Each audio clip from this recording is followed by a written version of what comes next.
예, 오늘의 말씀을 보시면요, 두 사람이 등장을 하게 됩니다. 아달랴와 요아스라고 하는 두 사람이 등장을 하게 되는데요. 둘 다 유다의 왕입니다.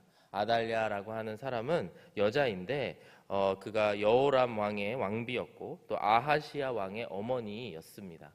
근데 아하시아가 죽자 이제 살아 있었던 모든 왕가의 사람들을 숙청하고 그가 스스로 왕이 된 그런 존재가 바로 이 아달랴라고 하는 사람입니다. 근데 그 아달랴가 그렇게 온갖 왕의 자손들을 죽일 때에 사람들이 한 살밖에 되지 않은 한 아기를 숨겨서 이제 그가 이제 나중에 요아스 왕이 되게 되는데요.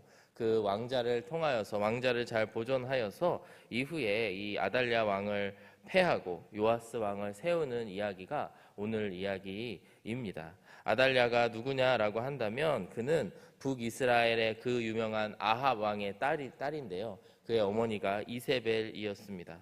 그래서 아달랴가 했던 행동들을 보게 되면요, 그의 어머니 아버지를 닮아서인지 아주 잔인하고 악독한 그런 사람으로 비춰지게 됩니다.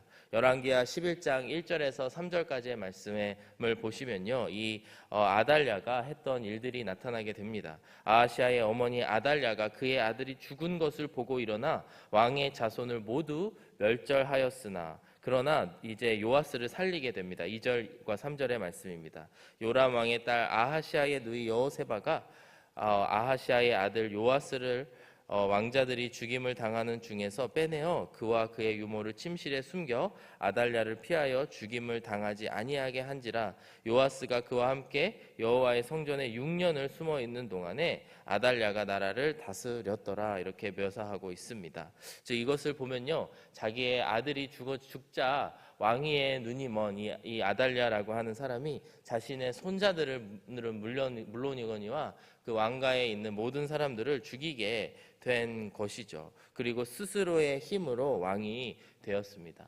그래서 우리가 이런 사람들을 무엇이라고 말을 하냐면요, 왕의 자리를 찬탈하였다, 자기의 힘으로 그것을 빼앗았다라고 이야기를 할 수 있습니다. 즉 아달랴라고 하는 왕이 왕 위에 오른 것에는 전혀 명분이 없었다라고 하는 것이죠. 이제 왕이 될 순서가 되어서 왕이 된 것도 아니고 왕이 될 사람이 없었던 것도 아니고 스스로 그 권력의 눈이 멀어서 했던 행동인 것입니다. 반면에 이제 오늘의 본문을 통해서도 살펴보시겠지만 7세밖에 되지 않은 이제 한 살이었고 이제 왕자로서 이제 6년이 지나서 7세가 되었던 요아스라고 하는 자는 그가 7세밖에 되지 않은 어린 아이임에도 불구하고 그가 등장한 것에 백성들이 환호하게 됩니다. 그리고 그는 스스로 왕이 되기 위한 온당한 그런 절차들을 이제 선지자들의 도움을 받아서 서게 되는데요. 저는 이 두 사람이 굉장히 대조적인 그런 행보를 걷고 있다고 생각이 듭니다. 요아스의 할머니이기도 한 이 아달랴는 스스로 힘으로 그 자리에 올랐기 때문에 전혀 정당성이 없습니다. 왕이 될 명분이 전혀 없는 사람인 것입니다. 그러자 그가 끝내는 사람들에 의해서 처단을 당하고 하나님의 심판을 당하게 되는 모습들을 보게 되는데요. 그와 대조적으로 요아스라고 하는 이 자는 어린아이임에도 불구하고 이제 왕이 될 순서를 모두 밟고 그 명분대로 행하였기 때문에 사람들의 환호를 받게 되고 이후에 여러 가지 왕으로서의 귀한 일들을 행하는 것을 우리가 볼 수 있습니다. 우리가 이 말씀을 함께 묵상하면서 무엇을 생각해 보았으면 좋겠냐면요, 우리가 이 세상을 살아가면서 우리가 정당성을 얻을 수 있는 그런 명분은 어디에서 오는가, 이것에 대해서 한번 생각해 보았으면 좋겠습니다. 우리가 세상과 조화를 이루면서 사는 것은 굉장히 중요합니다. 가급적이면은 세상 사람들의 욕을 먹지 않기 위해서 사는 것이 굉장히 중요한 부분 중에 하나라는 것입니다. 그러나 동시에 우리가 그리스도인으로 살아가면서 욕을 먹든지 어떤 일들에 지탄을 받게 되는 일이 생길지라도 우리가 굽히지 않고 걸어가야 될 일도 있다라고 하는 것입니다. 우리가 흔들리지 않기 위해서는 우리가 살아가는 뜻이 무엇인지, 명분이 무엇인지, 정당성이 무엇인지에 대해서 함께 살펴보기를 원합니다.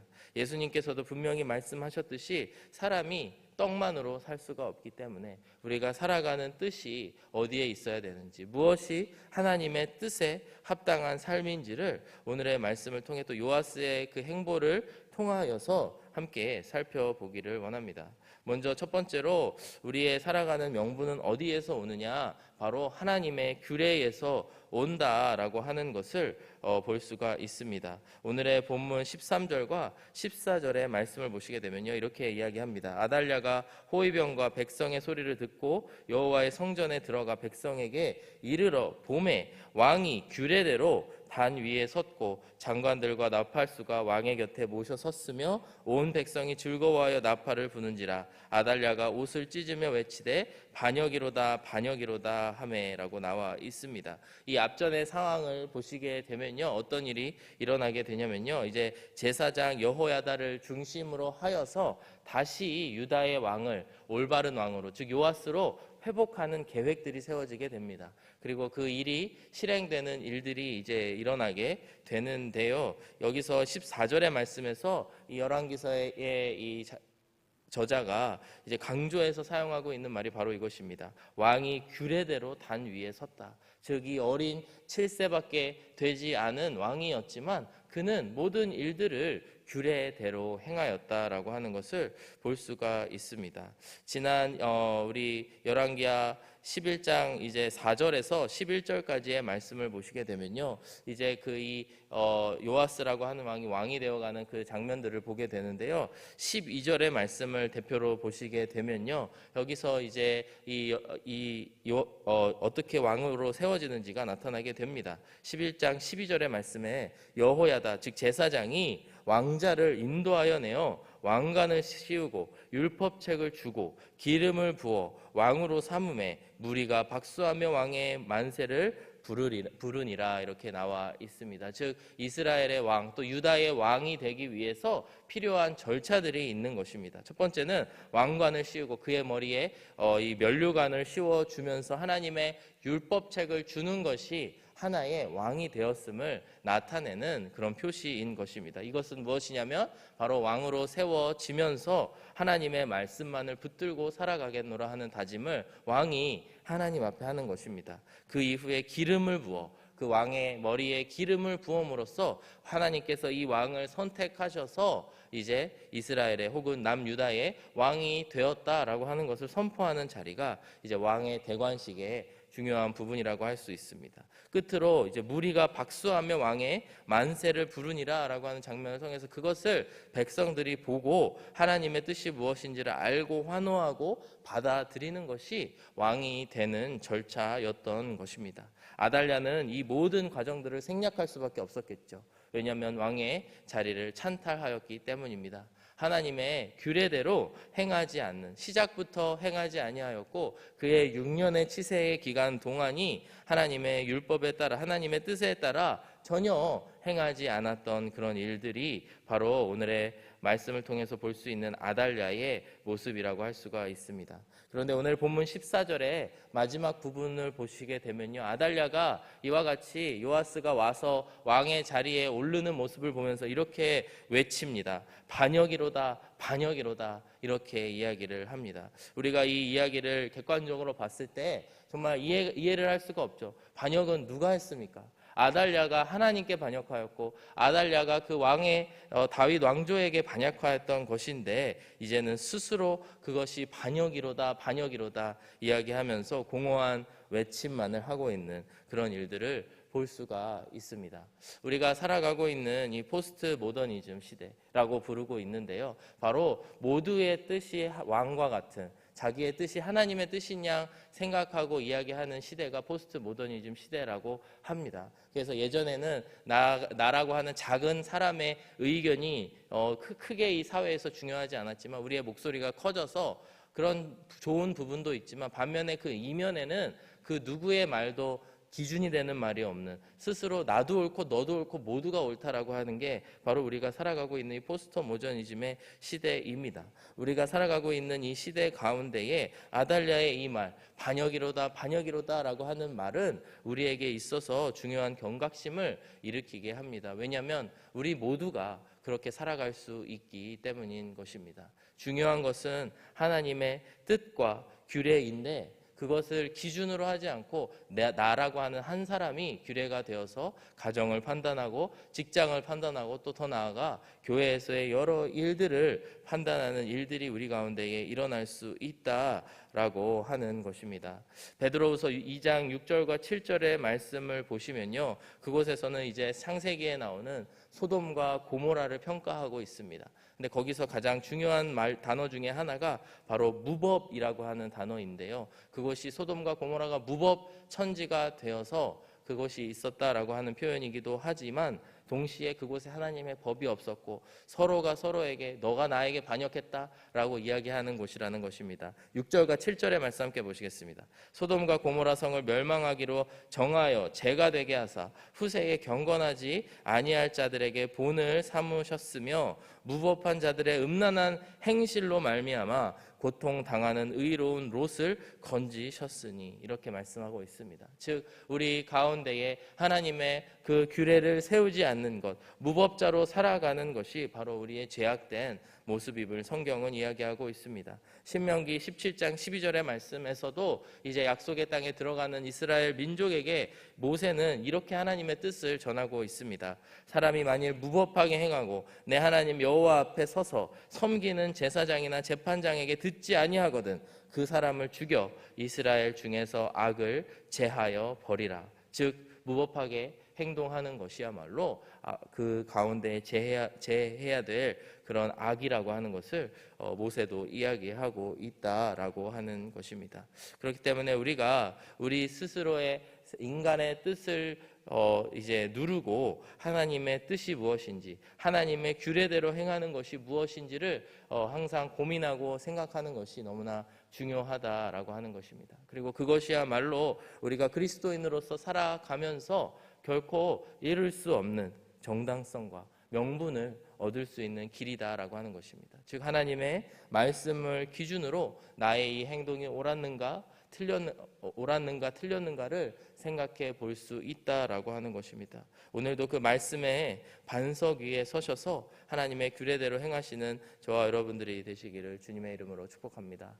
두 번째로 오늘의 말씀을 통해서 무엇이 이 요아스와 그 사람들에게 명분을 주었는가를 보았을 때에 바로 그들이 하나님을 경외하는 마음이 있어서 그것이 나중에 결과적으로 하나님의 사람으로서 서게 되는 명분이 되었다라고 하는 것을 볼 수가 있습니다. 15절의 말씀을 보시면요, 아달랴를 이제 숙청하면서 이제 제사장 여호야다가 이렇게 이야기를 합니다. 15절의 말씀 보시겠습니다. 제사장 여호야다가 군대를 거느린 백부장들에게 명령하여 이르되 그를 대열 밖으로 몰아내라. 그를 따르는 자는 모두 칼로 죽이라 하니, 제사장의 이 말은 여호와의 성전에서는 그를 죽이지 말라 함이라. 즉 제사장 여호야다가 군대에게 내린 말은 첫 번째로 바로 이 아달랴를 따르는 모든 자들을 죽이라, 칼로 죽이라라고 하는 말을 하고 있습니다.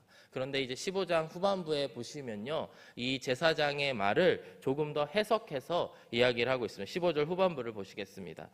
제사장의 이 말은 여호와의 성전에서는 그를 죽이지 말라. 제사장의 이 말은 여호와의 성전에서는 그를 죽이지 말라. 이렇게 그 속내가 들어 있음을 이 열왕기서 기자는 기록을 하고 있습니다. 이것이 무엇을 의미할까요? 제사장이 분명한 하나님의 뜻으로 또 규례대로 율법대로 왕을 세우면서 그 반대하는 세력들을 숙청하고 있습니다. 그런데 그가 속으로 하는 이야기를 전했던 이야기들을 이야기하고 있는데요, 바로 여호와의 성전을 더럽히지 말고 여호와의 성전을 깨끗이 하고 그 가운데에 피를 흘리지 말라라고 이야기하고 있습니다. 어떻게 이런 생각을 할 수 있을까요? 왜 이러한 말이 이 군인들에게 전달될 수가 있을까요? 그건 바로 이 제사장 여호야다가 성전을 거룩히 여기는 마음이 있었고 또 그 가운데에는, 그 중심에는 하나님을 경외하는 마음이 있었기 때문인 줄로 믿습니다. 악인들을 처형하는 일은 분명히 철저하게 이루어져야 되지만 수단과 방법을 가리지 않고 하는 것이 아니고 그 가운데에 하나님을 경외함으로 성전을 깨끗하게 유지하려고 하는 그 마음이 있었다라고 하는 것을 볼 수 있습니다.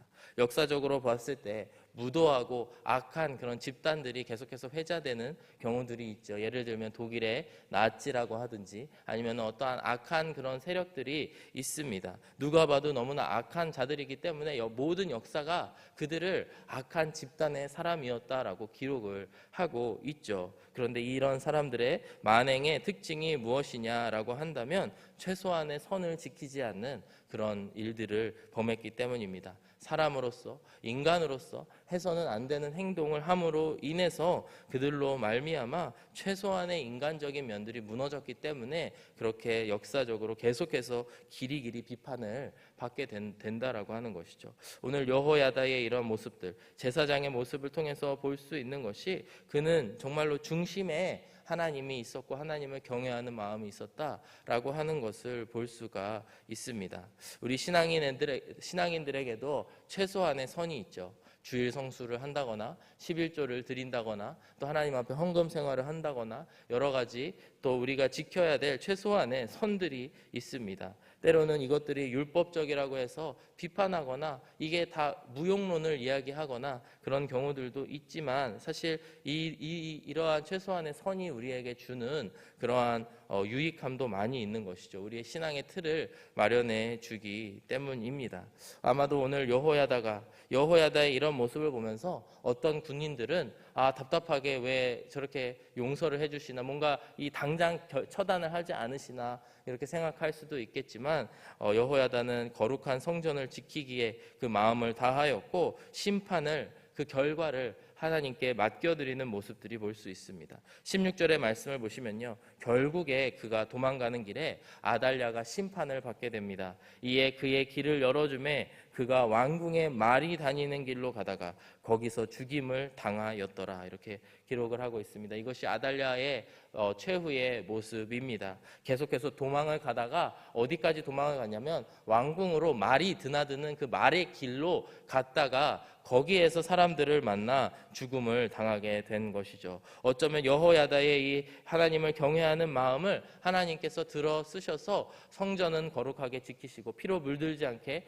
지키시고 오히려 이 아달랴라고 하는 사람을 더 낮은 곳, 말이 다니는 그 길에서 처단하게 함으로써 하나님의 뜻을 다 이루는 모습들을 볼 수가 있습니다. 이처럼 우리가 하나님을 경외할 때에 모든 결과와 또 심판을 하나님께 올려드릴 수 있는 그런 일들이 우리 안에 있을 수 있습니다. 그리고 이것은 결과적으로 이 아달랴를 공공 앞에서 공개적으로 치욕을 당하는 죽음을 당하게 되는 이러한 결과를 얻게 된 것입니다. 이처럼 우리가 하나님을 경외함으로 주님 앞에 나아가 모든 것을 주님께 맡겨드릴 수 있는 그런 믿음이 우리 안에 있기를 원합니다.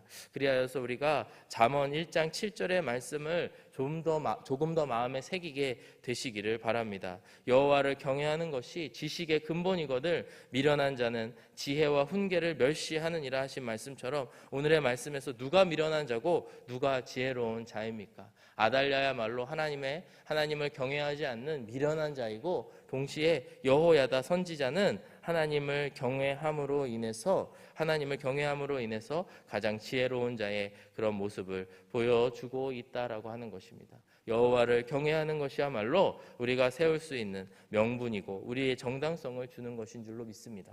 오늘도 우리가 여호와의 율법을 또 하나님의 여호와를 경외함으로 나아가게 되시기를 주의 이름으로 축복합니다.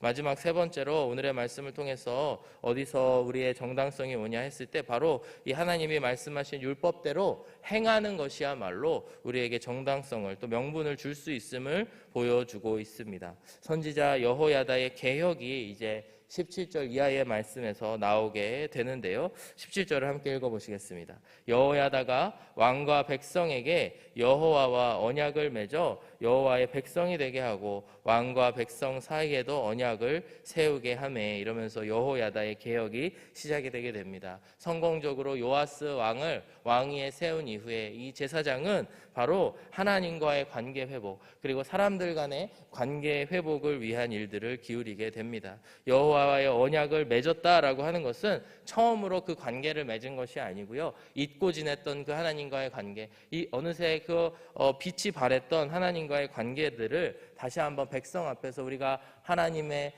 백성임을, 하나님의 민족임을 선포하고 있는 모습을 볼 수가 있습니다. 동시에 그가 했던 일은 여호와 백성들과 왕과의 그런 관계들 가운데에서 언약을 다시 맺음으로써 이 나라의 여러 틀들을 다시 한번 세우는 일들을 하게 됩니다. 이렇게 하나님과의 관계, 또 하나님의 백성으로서의 그러한 정체성이, 아이덴티티가 회복되니 18절과 같이 이 우상들을 척결하는 작업에 백성들이 힘을 쓰게 됩니다. 온 백성이 바알의 신당으로 가서 그 신당을 허물고 그 제단들과 우상들을 철저히 깨뜨리고 그 제단 앞에서 바알의 제사장 맏단을 죽이니라. 제사장이 관리들을 세워 여호와의 성전을 수직하게 하고, 즉 이 바알을 섬겼던 이 잘못된 이 거짓 제사장을 죽이게 되고 또 우상 숭배하는 자들을 모두 죽이게 된다라고 하는 것입니다. 즉 이들의 마음속에 하나님의 규례대로 가고 있다라고 하는 확신이 이 백성 가운데 있었고요. 하나님을 분명히 경외하는 여호야다라고 하는 제사장, 그 지도자가 있었기 때문에 백성들이 그들이 해야 될 일들을 또 열심히 방향을 가지고 나아갈 수 있었다라고 하는 것입니다.